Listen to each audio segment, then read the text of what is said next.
I've ended on a Cal 40 and with my husband, and we didn't get divorced, so that's a good thing.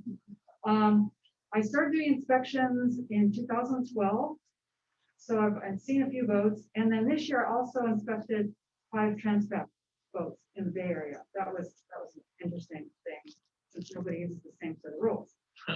So one thing that hasn't been asked yet here, how many of you are first timers to the race? Oh, good thing you're here. That's really good. Okay, so we have a lot of resources here for the race. Hopefully you've already been looking at your equipment requirements in extremely good detail. Normally I would have given this talk back in January. So like Jim said, this is late. You should really be quite well prepared by this point, and you should understand the requirements very, very well. But I'm going to keep emphasizing detail. Look at every single sentence and every single requirement, because if you miss something, you'll have trouble. And there's an online checklist on your boat entry page. You can keep track of your gear as you obtain it, and you can check it off. It's a good way to keep track of where you're going. All boats have, almost every boat has an inspector assigned already. Schedule a pre-inspection with that inspector to find out where you stand. If you haven't done that already, do that, because they're a great resource. And then all the inspectors should have sent out to you a packed up 22 inspections what to expect document that's more detailed than what I'm going to present today. It's not in lieu of the actual equipment requirements, but it's some of the do's and don'ts and tips. If your inspector has not sent this to you, beat them up about the head with a 2x4, get it from them, or let me know that you haven't gotten it, and I will make sure that you get it. If you have issues with the requirement, don't argue with your inspector about it. Let them know that you're not happy with it. Write it up and get it sent to me, and I'll take it to the technical committee. And the technical committee will review it and come back with an explanation or a verdict or something. So there's lots of support, lots of resources. And then on the website, you've got notice of race, the preparation timeline, discussion forums, knowledge base, copies of past academy presentations. There's just a wealth of stuff on there. And then you'll see some of your requirements referred to Coast Guard requirements. And on that document, is what to expect document, there's a link to this Boater's Guide to the Federal Requirements for Recreational Boats. Here you'll find what your fire extinguishers need to be, what's a type 4 life-saving device, what's anything that's Coast Guard related is in here. What's your noise-making device for your side of the boat? What kind of fire extinguishers? All that is in this document, and I actually have some of that with me, and in a breakout session, happy to show that to you. Again, read the equipment requirements in great detail. Start early. Involve your entire crew. Give crew members, and I split up the list. Have crew members help you get some of this stuff. Don't do it all yourself. If everyone helps, then you all understand the gear. You understand how to use it, where to put it. Make it a team effort. I mean, the race is a team effort. Make the preparation a team effort also. And again, you can use that online checklist. And as items get checked off in your inspection and all your paperwork, there's going to be a percentage complete indicator that everyone can see. And so everyone will know how well you're doing. It's actually kind of fun to go through the boat and say, oh my God, that guy's 98% complete. I better get a move on. So kind of a fun thing. Do your qualifying voyage, which is requirement 4.7, as soon as possible to find any issues with you, your crew, or your boat. We've had boats go out and do their voyage and come back and say, wow, not for us, overnight in the dark, nah, not gonna do it. Had boats go out and come back and say, wow, we broke some stuff, thank goodness we did this, because we would have broken it after the start. So make sure you go do this. You'll find crew get seasick. So they got to come back and figure out how are they going to take and not get seasick. So the qualifying voyage for your first timers is really, really important. Create a notebook for the required documentation. All your EPIR registration, man overboard servicing certificate. They didn't talk about in electronics the VHF coax cable loss spreadsheet that we have online for you. So you can plug in your cable type both up your mast and then the cable that goes from the base of the mast to your VHF, and you'll calculate your cable loss. And you'll have to do that. It's a requirement. You'll have to get that spreadsheet, make that calculation. So get in your boat, figure out what your cable is. I'm sorry if you're one of the ones where it's got fiberglass in and you can't see the cable type, you're going to have to figure that out. Because you have to make sure that you meet the cable loss requirements. You'll have safety at sea certificates, life raft certification, and servicing record, other information on your reefing and stern sail dimensions, that kind of thing. So keep a notebook. The inspection itself, plan on it taking a few hours depending on how ready you are. Have your items all out and available for inspection in order on the checklist. You want to be digging things out of drawers and lockers, and it's easier on you and the inspector. Remember, we're all volunteers. We do these inspections. So make it as easy on them and yourself as you can be prepared. So these numbers that I have here, these are the requirement numbers. So you'll have those for reference.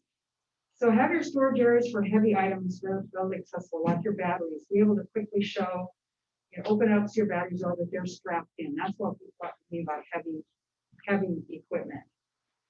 Have your through hole areas easily accessible, because the inspector is going to need to see the plugs that you're required to have and see that you do actually have the turn on the valves for your through holes. So make sure you can see your through holes. Lifelines, they must be uncoated wire.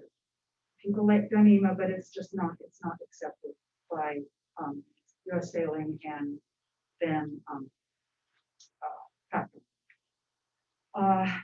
demonstrate your lifeline deflection.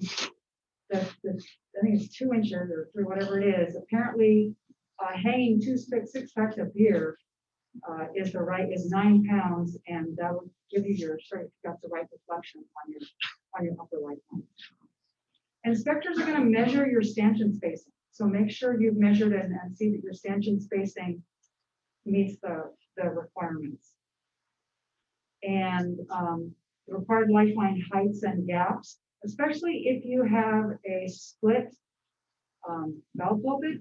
Sometimes we've had boats where they had a roller furling headsole on a split valve pulpit, and that roller furler took up a lot of space. You're only allowed 14.2 inches between the vertical portion of your pulpit and the forestay area of the boat. Had somebody take out their roller furling, now that gap's 18 inches. How are they going to fill that gap? If you do modifications to your boat, make sure there aren't any consequences with the rules. Keep getting your tape measure out and have a look at these things. Make sure your manual bilge pumps actually work.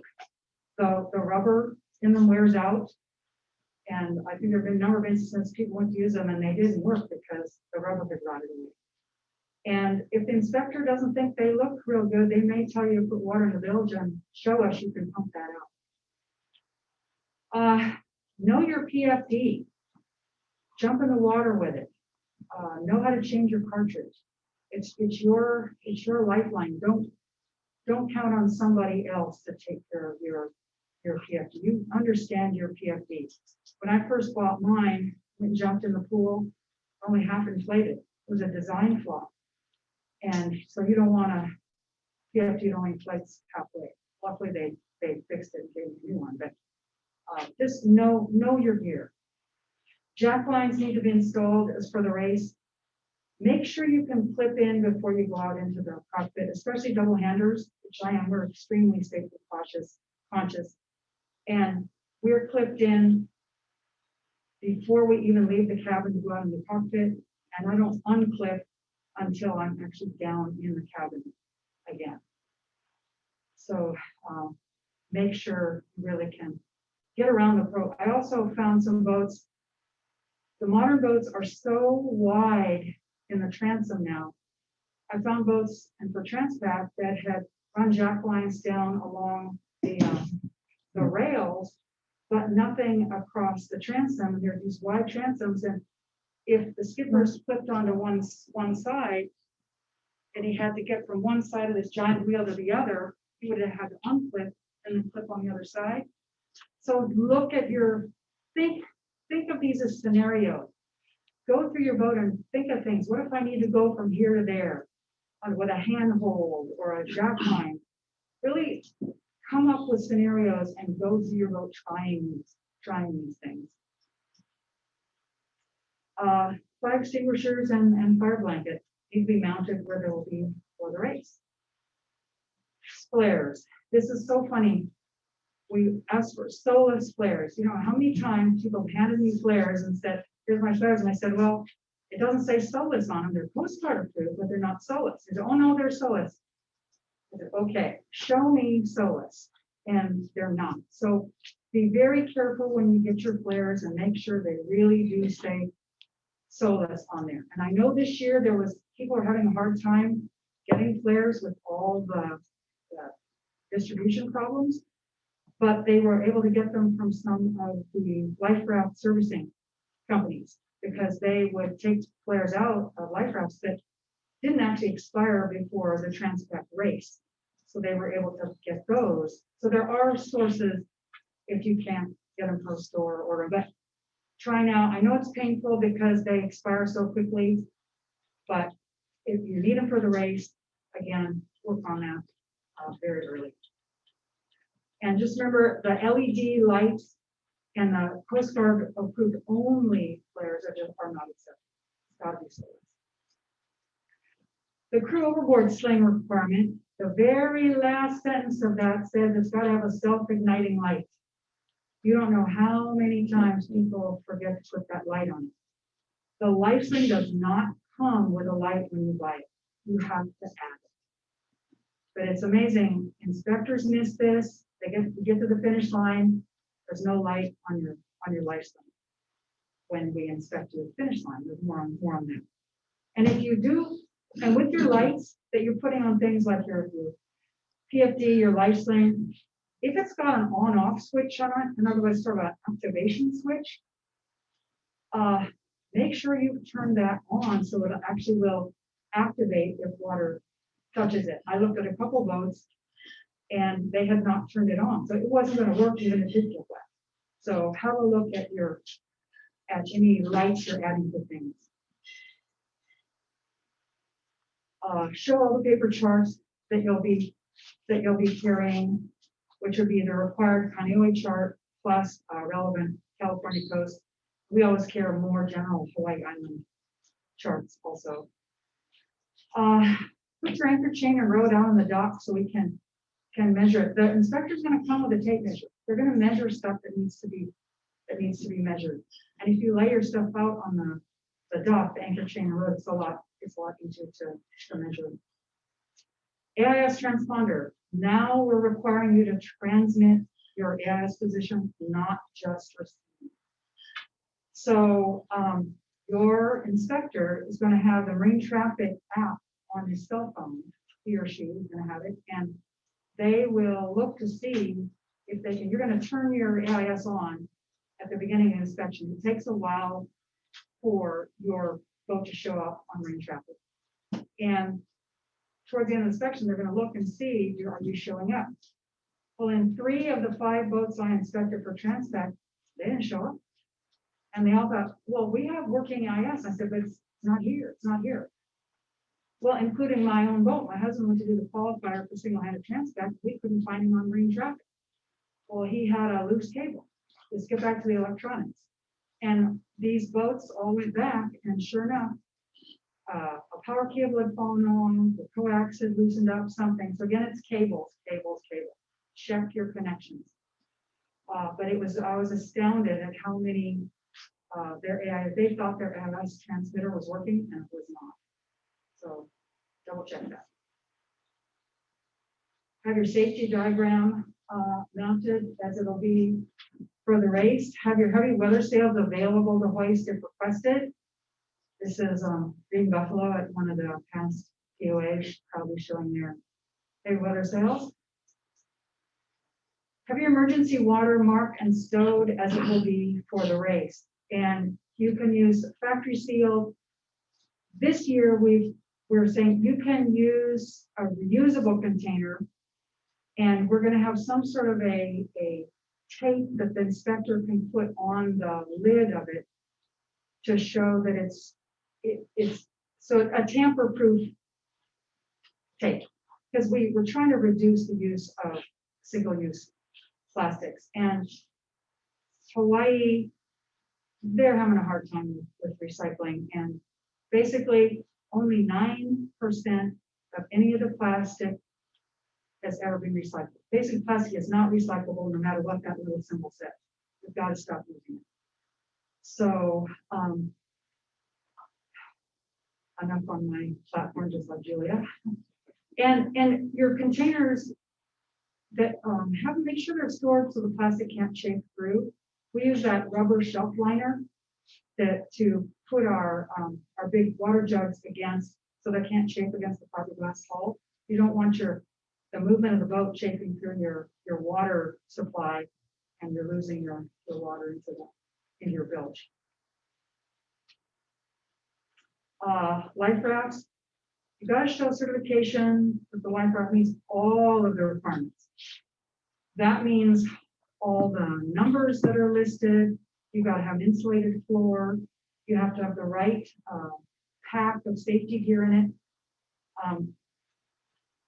So just because it meets the number requirement, that doesn't mean it has an insulated floor. So double check that your life raft has the required insulated floor. Valise life rafts. If you're going to use a valise life raft that you store inside instead of one in a canister on the deck, make sure where you have it stored that it's capable of being brought to the Lifelines within 30 seconds and not blocked by other gear. I inspected several boats in 2018, and they piled so many sails and stuff on top of their valise life raft down below under the cockpit, they couldn't have gotten it out in 30 seconds to save their souls. So really be careful with these valise life rafts and where you put them, because it's your life. You've got to have it in an easily accessible location.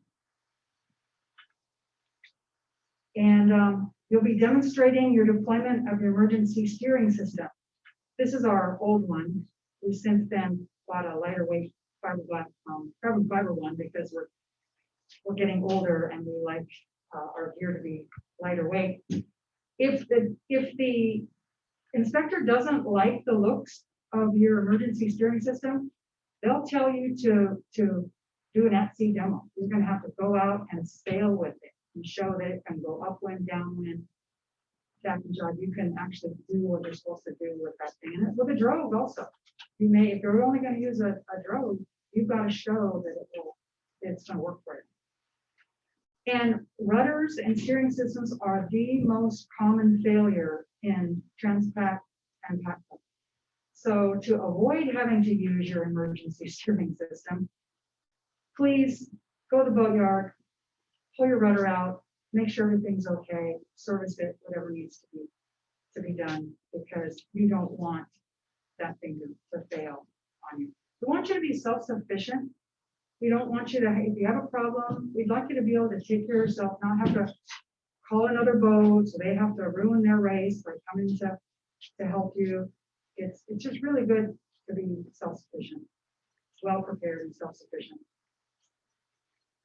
You're required to make a video of your man overboard practice, and there'll be a spot where you can post it on your boat's entry page. And that'll include lifting a crew member over the lifelines on a halyard, and you can do that at the dock. We're not going to make you do that out of the water. You can if you like, but you've got to do that. And like I said, do your qualifying voyage early, and you'll provide a written description of your successful qualifying voyage on your boat's online entry page. And at the finish, there will actually be another inspection. It'll be a small subset of the requirements. We'll be looking for your emergency water, storm sails, anchors, the light on the life sling. And there will be some surprise items, depending on how difficult and ornery you were at your final inspection. We have our ways. We can severely delay your lays and trays, and you do not want your lays and trays delayed. And if you have any deficiencies from the final inspection, we'll look for those, but we really don't want any deficiencies. We don't usually let you go if you have any deficiencies. So once you've passed your finish line inspection, it really is, it'll sink in, it really is the fun race to Hawaii. They're waiting there for you with lays and trays, Mai Tais and fresh pineapple, and lots of people with lays and, oops. Now you got me on there. Oh. Lays and trays, they'll give you your beautiful lays, and it really is a wonderful, wonderful place. Kaneohe Yacht Club, you'll feel like it's all well worth it. And so in summary, again, follow the equipment requirements in detail and don't forget the amendments. There's the anchor, chain, and rode amendment. There will be other amendments as we discover little gotchas. And there is a trophy for the best prepared yacht that will be presented at prize giving and at Kaneohe Yacht Club. So with that, here's some lovely views from my boat in 2016. Last time I did the race, and you see my life sling back there, and it's got its light, and my throwable PFD, and my life raft, and and the trackers there. So anyway, it's a really fun race. We were going to do it once, and it's addictive. We ended up doing it 3 times. So have fun. And do we have time for questions, or we wait for a breakout session? Let's do a couple of questions. Okay. I know there's going to be a million of them, but Yeah, we'll do 4 maybe. Yeah. Okay, Paul. There are a lot of boats built in Santa Cruz, especially in the 70s and 80s. Santa Cruz ultralights have been socketed lifeline stanchions, which are very difficult to move. And so it's sometimes a problem because the stanchions end in space just about 1.5 to 2 inches further apart than the SDR required. When I've done inspection in the past years, the lifeline system seemed otherwise robust, and the wires and the size of what was required. I let those slide because it's very, very difficult to move the side of the lifeline and build on the room. I hear what you're saying. I would prefer to not let something slide. Bring something like that to the technical committee, and if the technical committee sees that it's a class, It usually is. Like something for a class, like I think it says Express 27s, we give them an exception because their lifeline spacing is greater than what they're, so it's a class rule, we can deal with that. But we try not to just let something slide. We bring it to the technical committee, say, okay, if this is a reasonable request, then we can grant exceptions. We don't make very many exceptions, but we do it. So yeah, I do give them a hard time. yeah. Yeah, we really like to have the technical committee to say, okay, yes, we can move it. So make her early. Yes, yes. Measure early and come to us if you have an issue early. Yeah, John? How much fuel do you need to carry for an outboard boat? I don't have that right at my fingertips. I do have it in my notebook in the equipment requirements. It's there. It's there. Buzz is raising his hand. It's 4 hours. Yeah. Run time. Okay. I'm not really up on outboard stuff since I got diesel engines. In the back? For the life sleep over the crew lift, you're saying that it's okay to put a crew member on the dock and lift them up over the life sleep under your boat? Would that be down in the sea or in the water actually? You can lift a crew member off the dock. Oh, with open transom, what are the typical emergency steering setups? I would talk to your local yacht designer, boatyard people.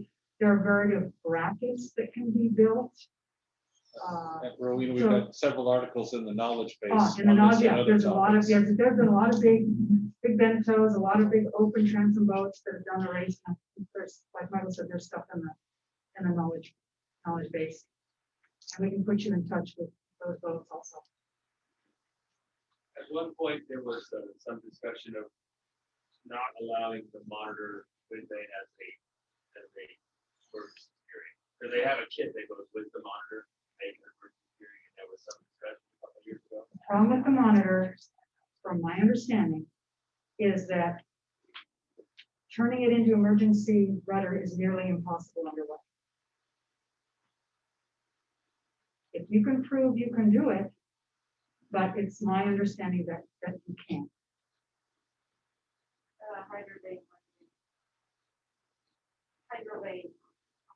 Right, it's my understanding that trying to turn that, use it as an emergency steering, putting the larger rudder-like thing in is nearly impossible underway.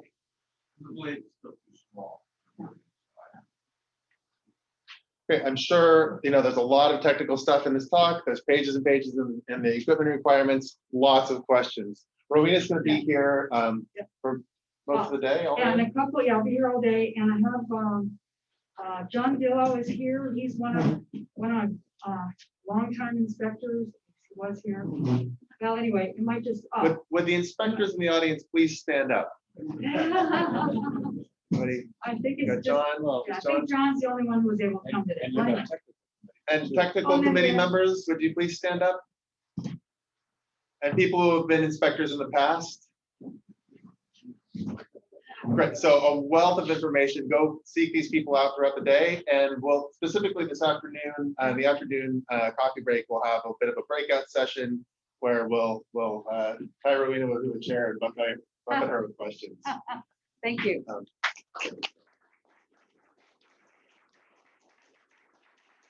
All right, now we have about 45 minutes or so for lunch. They're available